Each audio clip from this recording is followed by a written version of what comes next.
Olá, boa noite, irmãos e irmãs da Casa do Caminho. Voltamos para retomarmos aqui os nossos estudos. Hoje vamos tratar do estudo do Evangelho segundo o Espiritismo, capítulo 7, e será a bem-aventurança pobres de espírito. Essa é uma parte muito importante. Na verdade, no Sermão do Monte, que Jesus é famosíssimo, uma das suas citações que talvez estejam perscrutando todo esse universo religioso no mundo. Muitos já foram aqueles que se expressaram da riqueza que é a peça no que se traduz do Sermão do Monte. Bem-aventurados pobres de espírito é a primeira citação das bem-aventuranças e que ele fala a todos deixando a sua mensagem. Antes de entrarmos propriamente no estudo, eu vou lhes pedir, eu sei que o momento é virtual, é uma gravação, mas eu gostaria de deixar aqui aquele pedido para que todos, ao nos assistirem, possam guardar alguns segundos para se deixarem desligar um pouquinho das coisas aí de fora que nos assodam e que estão à nossa volta com natureza. Estamos em meio, submetidos a esse meio, então é natural. Mas nesse momento de estudo, que é o nosso esforço de tentar fazer essa reflexão para vocês, todos, que vocês também possam guardar alguns segundos para fazer a elevação do pensamento ao Senhor dos mundos, esse grande arquiteto, Deus, nosso Pai, ao irmão maior, o doce Rabi, médico de nossas almas, querido Jesus, aos nossos bons benfeitores espirituais, os nossos mentores que são fiadores dessa nossa estada, dessa nossa jornada, dessa nossa oportunidade de aqui estarmos nessa melhor encarnação. Levando o pensamento ao querido Dr. Herman, esse espírito que está sempre aberto a nos receber todos, muitas vezes lamentosos, chorosos, machucados, doídos, confrontados, frustrados, machucados, mas que ele sempre recebe e nos dá a determinação de mostrar esse norte que é Jesus. Faz a bússola do nosso coração apontar para esse norte, Jesus. Esse que também é o médico de nossas almas e do nosso corpo. Tem cuidado e tratado tantos e tantos ao longo do caminho, e pelo que agradecemos a direção espiritual e a direção encarnada da Casa do Caminho pelo convite de podermos estar aqui nos valendo dessa oportunidade da reflexão do estudo. O que se deve entender por pobres de espírito? A primeira coisa, bem-aventurados pobres de espírito, pois deles é o reino do céu, uma citação em Mateus, está no versículo 5, capítulo 3. Desculpe, capítulo 5, versículo 3. E faz uma citação bem simples. Só o pobre que vai entrar no céu? Que céu? E o que é entrar nesse céu? Como e por quê? Então, algumas coisas ficaram nessas formações de palavras no nosso íntimo e que trouxeram um certo mal-estar. Pô, mas só o pobre que pode entrar no céu? Isso passou a ser até uma chacota, de alguma forma. Eu tive a oportunidade, infelizmente, ao longo dessa carreira terrena, de ouvir algumas vezes algumas brincadeiras sobre essa formação, não só sobre essa bem-aventurança, mas sobre as outras, bem-aventurados mansos, enfim, sobre todas, e de alguma forma jocosa, de alguma forma de uma disfarçatez, se coloca que então deixa o céu para os pobres e me deixa com a vida de rico e de bem fazer e com as coisas do mundo. É uma ignorância, um processo limitado de um tempo, se altera, é claro. Todos nós já passamos por todas essas limitações, experimentamos essa grosseria nessa análise do que Jesus nos deixou, nos deu de exemplo, nos trouxe para um aprendizado. Ele não fez nada por ele não precisava absolutamente nada. Espírito puro, referência, modelo, guia para todos nós. O que veio aqui fazer foi nos tirar de uma infância, promover um movimento e trazer um sentido para a palavra amor e caridade, coisa que não havia. Então, tratando aqui, a incredulidade zombou dessa máxima. Está aqui no Evangelho segundo o Espiritismo. Não adianta fazer a reflexão aqui se todos nós não pudermos ter acesso à obra.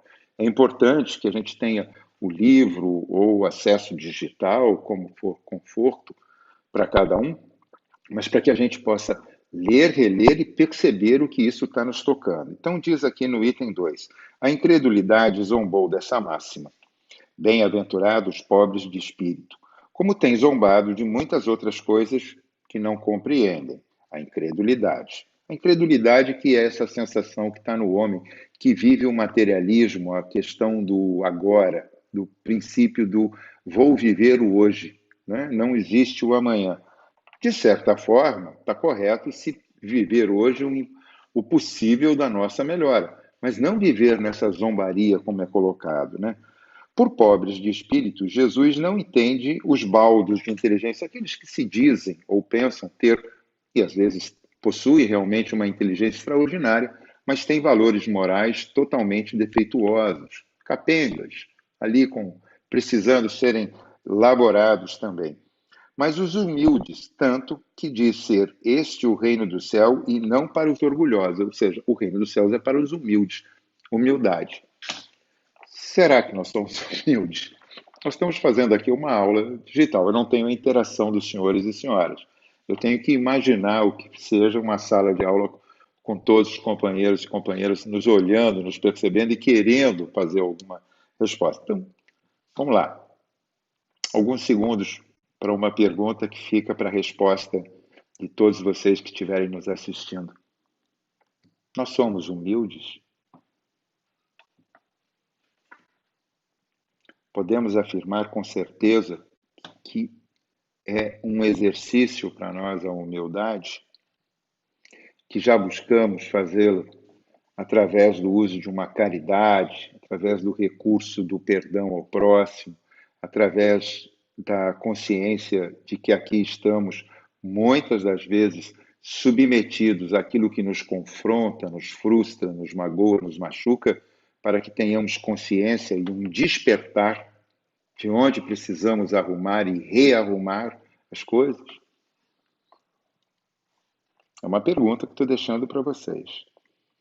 Alguém já ouviu falar que pobre de espírito seriam os fracos de inteligência ou os pobres materiais? Porque pobreza é isso, né? Para nós hoje, nós olhamos para um status de pobreza onde, de fato, é uma pobreza material e que assola o planeta.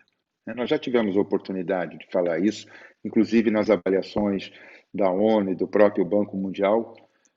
Na verdade, mais da metade do planeta vive uma situação muito de população, mais de 7,5 bilhões de habitantes, a metade disso está numa situação grave, né?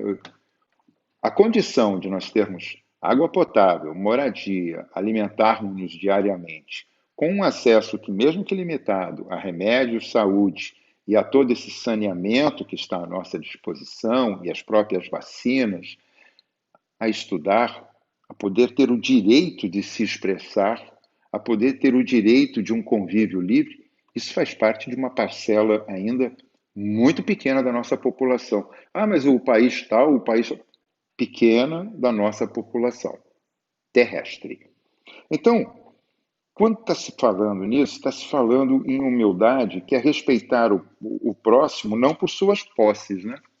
Mas pelas suas virtudes, que são posses, se nós entendermos aquilo que Jesus já pregava, que tudo aquilo que pertence ao Espírito é o nosso saber, o nosso conhecimento, o nosso formador de acervo pelas experiências, mas nunca as coisas. As coisas estão consignadas, são passageiras, transitórias. Chegamos aqui sem nada, vamos sair daqui sem nada a não ser com o nosso aprendizado, com tudo isso que vamos adquirir em nossa experienciação. Então, tem uma passagem que está aqui exatamente entre o capítulo 1 e o 10, que é a passagem das bodas, e que é colocado assim: a gente tem humildade ou a gente tem uma forma de simular uma humildade? Porque a gente tem uma certa soberba, né? É natural. Eu eu tenho posses, eu tenho inteligência, eu fiz uma faculdade, fiz um mestrado, fiz um doutorado, tive experiência no exterior.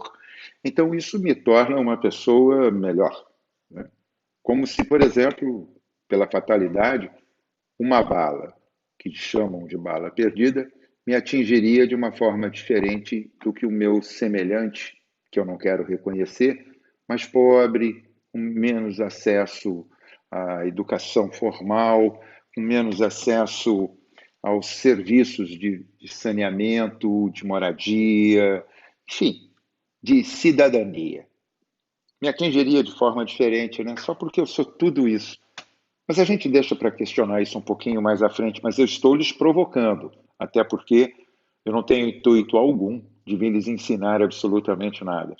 A mim, oportunizou-se esse momento para que fizesse essa reflexão, pudesse externar aquilo que eu fui chamado a estudar.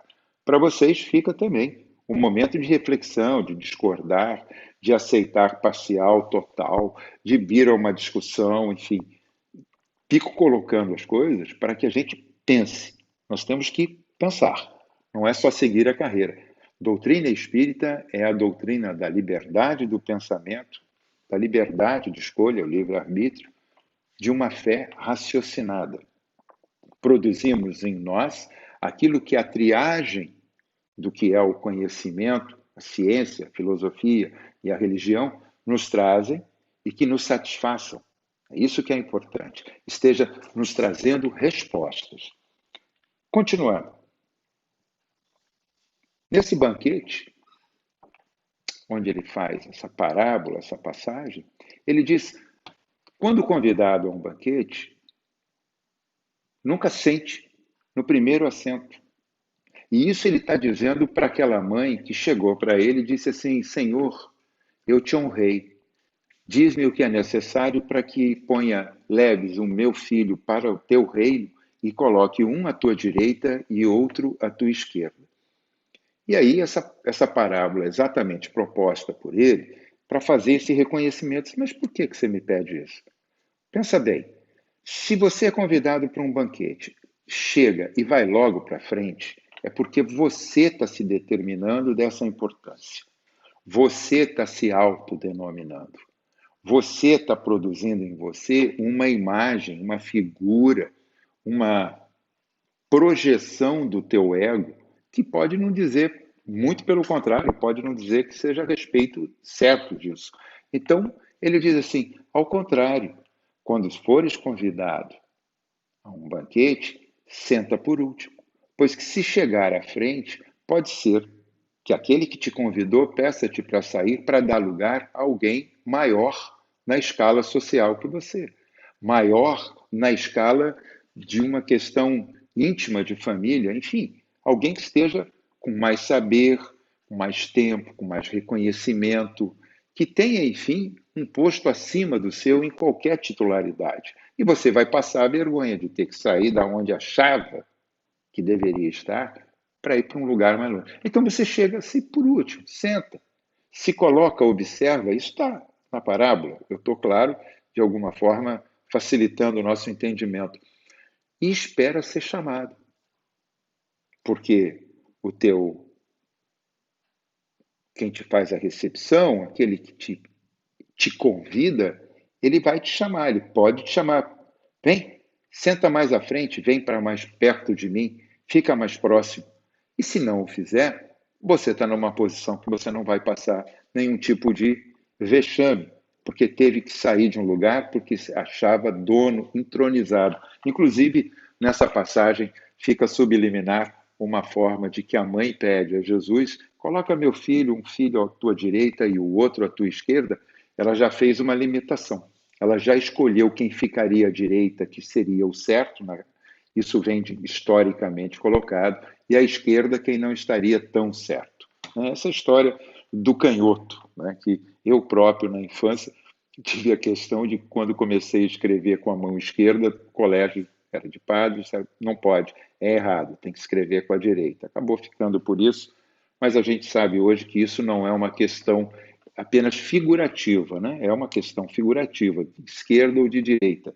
não saiba a vossa mão esquerda o que dê a vossa mão direita, mas é uma questão de referência, de criar um antagonismo figurativo apenas.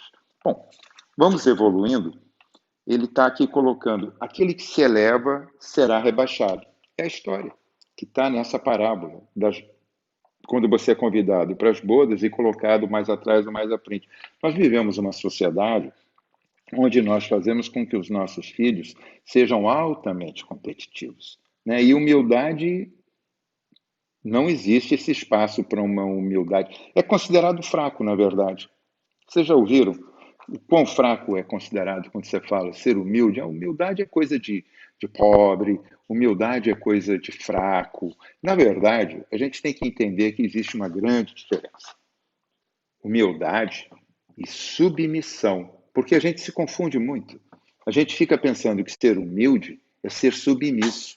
E, na verdade, humildade é um ato de reconhecimento de que nós, simplesmente isso, nós, como os outros, nossos semelhantes, somos filhos de Deus na mesma paridade. E que, independente da nossa posição social, independente da nossa condição econômico-financeira, independente da nossa situação educacional e de cultura, independente de todas as experiências, cada um está recebendo uma parcela daquilo que é possível para esse presente momento da encarnação.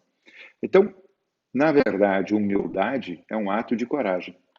Quando se diz que alguém é corajoso, se você for humilde, você é um fraco, fraco é todo aquele que se submete a um sistema para conquistas materiais, para atingir ilhas fictícias de fantasia, para atingir pontos fictícios de poder, para atingir pontos fictícios de uma intitulada glória, de uma intelectualidade soberba. Enfim, é fictício, pois que é passageiro. Isso vai passar. Queira ou não queira, passa na presente vida ou passará quando passarmos para o plano espiritual e voltarmos reencarnando. Vai passar. É um estado que nós não é hereditário, não é um ganho hereditário, como a realeza de antigamente falava que era um direito divino ter o chamado sangue azul, que é outra figura de linguagem que é colocada, para se dizer no direito e na posse de ser real e os outros trabalharem para você e serem explorados por você. Na verdade, a grande fraqueza é se esconder, é não ter coragem de entender do quão simples somos todos. E se esconder atrás dessas posses, desses domínios de títulos, submetendo os outros por imposição. Submete-se ao próprio ego, ao próprio egoísmo, submete-se à sua soberba, à sua falácia de soberba. Então, na verdade, submissão é a grande fraqueza. E ser humilde é um avanço nessa nossa carreira terrena. Conseguirmos entender o próximo, conseguirmos perceber o próximo em suas dificuldades. E a gente fala dificuldade, aí vem mais uma confusão. A gente pensa que dificuldade é só daquele que está com uma dificuldade material, transitória, ou alguém que está com algum problema de saúde. Olha só, quem vive na soberba, esses que se valem de títulos, de poderes transitórios, de capacidade econômico-financeira transitória, não se dão conta, como por exemplo agora está acontecendo, que através dessa pandemia causada por um vírus, e gente, ele é um vírus que quando penetra o nosso organismo, ganha um poder extraordinário. Mas se tiver em nossas mãos, sobre a nossa pele, com água e sabão, não precisa de mais nada de extraordinário. Na ausência de água e sabão, pela disponibilidade, usa-se álcool 70. Perfeito, tá bom. Álcool em gel 70. Mas, na verdade, é com água e sabão. É frágil. Simples assim. Mas quando entra no organismo, ganha uma potência ou não, dependendo. Se você tem alguma comorbidade, alguma fraqueza, enfim, é um histórico metabólico que ainda não foi traçado, não existe um mapeamento para dizer o que é certo e errado. O fato é que todos nós somos fracos perante ele. Podemos ou não desenvolver, podemos ter consequências graves ou não, podemos chegar a óbito ou não, ficarmos sequelados ou não. Não existe um mapa determinando, não está feita não está feito, desculpe, o registro, mas é fato que o simples vírus tira a posse das suas medalhas, tira a posse da sua coroa, da nossa coroa, tira a posse dos nossos sentidos de poder e nem o poder econômico financeiro que pode te dar acesso a melhores hospitais, a médicos, a exames mais rápidos, a proporcionar um maior conforto num caso de uma internação. Se for entubado, está em igual condição, já fica sobre risco. Porque a intubação é para melhorar a tua ventilação, mas traz uma série de consequências. E isso para rico e pobre. Isso para moço, para os jovens e para os mais velhos. É claro que os mais jovens têm mais potencial de sobrevivência ou de menor aquisição. Mas isso é uma questão temporal. Isso é uma questão, inclusive, de saúde física mesmo. Jovens que estavam aí e que sucumbiram enquanto nós tivemos a notícia, até saiu, foi fato popular conhecido, daquela senhora com 104 anos de idade que sobreviveu à pandemia de 1918 a 20, que foi a gripe espanhola, denominada gripe espanhola, e saiu da UTI sobrevivendo à presente pandemia. Por que ela sobreviveu? Os traços. Mas a pandemia trouxe esse freio dinâmico para pensarmos. Se quem não quiser usar, pode não usar. Mas que está servindo para muitos de nós, e eu não quero perder a oportunidade e convido a todos vocês, homens e mulheres, jovens ou velhos, ricos ou pobres, a pensarem que momento é esse, de quão frágil somos perante o próprio mundo em que estamos submetidos e a que nós nos submetemos por livre-arbítrio de fazermos desse momento o melhor momento da nossa transformação. Então, aquele que se eleva será rebaixado, e aquele que se rebaixa será elevado, pois que o reino dos céus, que não é esse céu que nós avistamos diariamente, durante o dia ou a noite, mas o reino que está dentro de nós será conquistado pelos valores que nós integralizamos no nosso íntimo. Joana de Ângeles tem uma passagem, das suas muitas passagens, em que ela diz: humildade é o escudo dos verdadeiros heróis, coroa dos mártires, sinal dos santos e característica dos sábios. Eu acho que eu não sou herói. Com certeza, menos mártir. Também de santo eu não tenho nada. Características do sábio. O meu único saber é que nada sei, falando como Sócrates bem disse. Então, o que eu estou fazendo? Um exercício. Nós não temos a humildade em nós ainda. Não como um fato latente, porque é uma aquisição difícil, né? Porque quando você vai adquirir humildade, você tem que abrir mão de outros sentimentos, de outros valores, de outras crenças.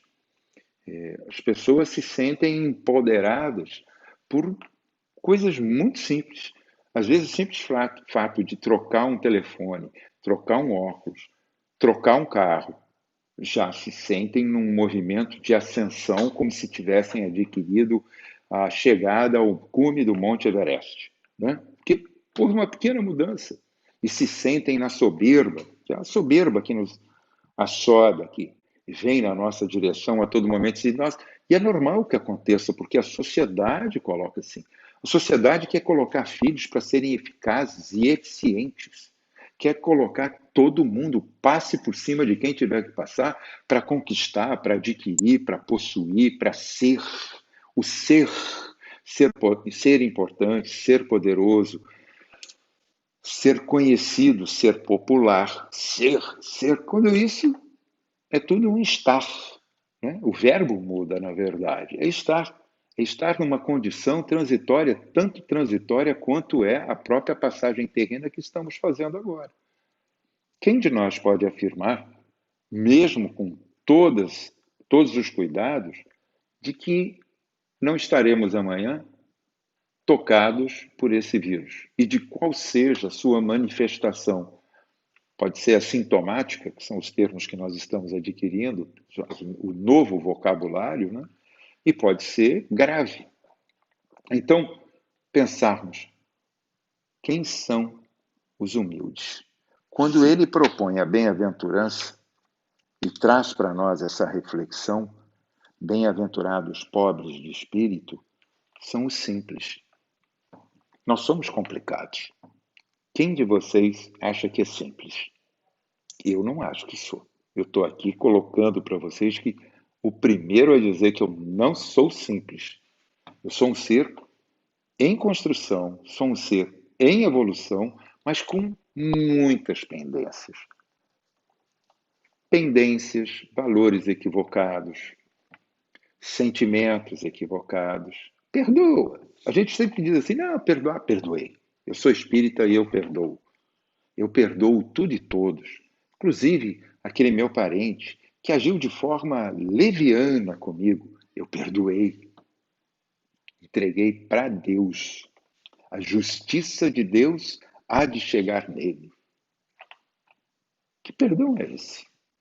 Você tira a tua mágoa, que você não tira, na verdade, você divide ela com a divindade, como se a divindade tivesse aí para ficar fazendo esse delivery de julgamento. Nossa, a gente está falando tanto em delivery agora, uns se movimentam muito e outros ficam paralisados dentro de casa, né? Então, você tira essa sua mágoa, a parcela dessa sua mágoa, entrega para a divindade para que ele faça a justiça, porque você tem certeza de que a justiça será feita em função de que ele sofrerá consequências. A soberba da verdade, da razão, do poder. A gente está perdoando quem e como? Como a gente pode pensar em pedir perdão? Porque a gente pede perdão. Todos aqui oramos, não oramos? A gente não conhece a oração do Pai Nosso? Quando reconhecemos Pai Nosso, que a gente chama para nós, vós que estais no céu e na terra, não é isso? A gente reconhece essa pluralidade que Ele nos dá, a gente pede, perdoa a mim, assim, condicional, assim como eu perdoo aos meus devedores, aos meus atacantes, àqueles que me afrontam. Assim como é condicional. A gente quer o perdão, mas a gente tem a condição de perdoar o outro. É isso? E a humildade está nisso.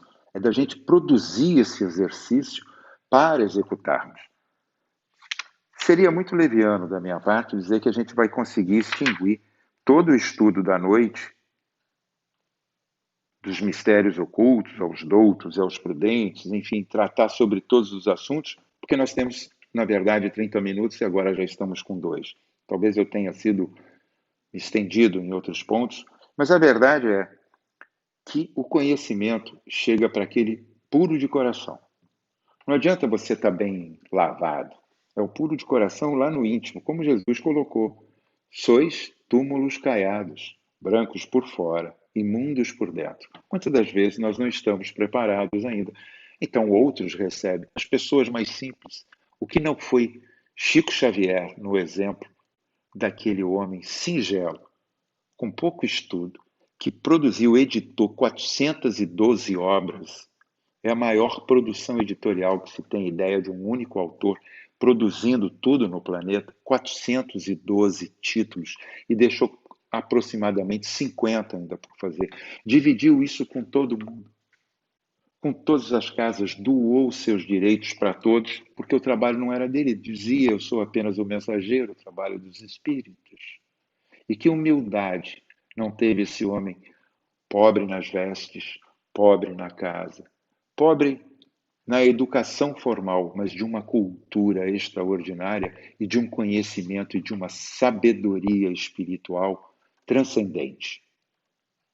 Claro, nem eu, e talvez alguns dos senhores e senhoras não possamos chegar à condição do Chico. Mas ele esteve aqui conosco. E outros tantos estão.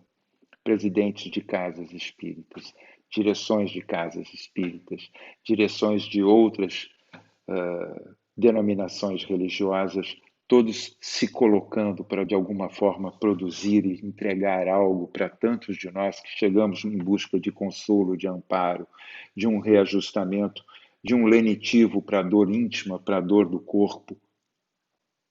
Humildade.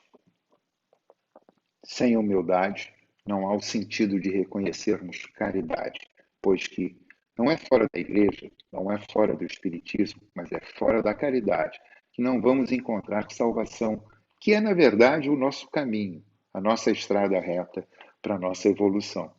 A humildade é a chave. É difícil. Eu considero uma aquisição dificílima. Mas, como diz Emmanuel, a disciplina, a disciplina, a disciplina vai nos levar à espontaneidade. Eu tenho certeza que nesse momento, nessa jornada, pelo tempo que já estou, e eu já tenho menos tempo a adquirir de todo o tempo que já passou, eu não vou ter essa humildade plena, absoluta, introspecta em mim. Mas eu vou tentar, junto com vocês, junto com o Dr. Herman, junto de pensar o que Jesus faria em tantas situações. Perdoa o teu adversário. Se não for possível perdoar, para de acusar. Para de trazer essa mágoa dentro de ti, dentro de nós. Não serve para absolutamente nada. É mais uma doença que adquirimos por ação própria, por imprevidência nossa. Magoarmos, sentirmos-nos ofendidos e não perdoar ao próximo é uma aquisição de doença. Humildade é reconhecer o teu próximo como a ti mesmo, amando a Deus sobre todas as coisas. Está dito. É tão fácil dizer, né? Difícil é cumprir.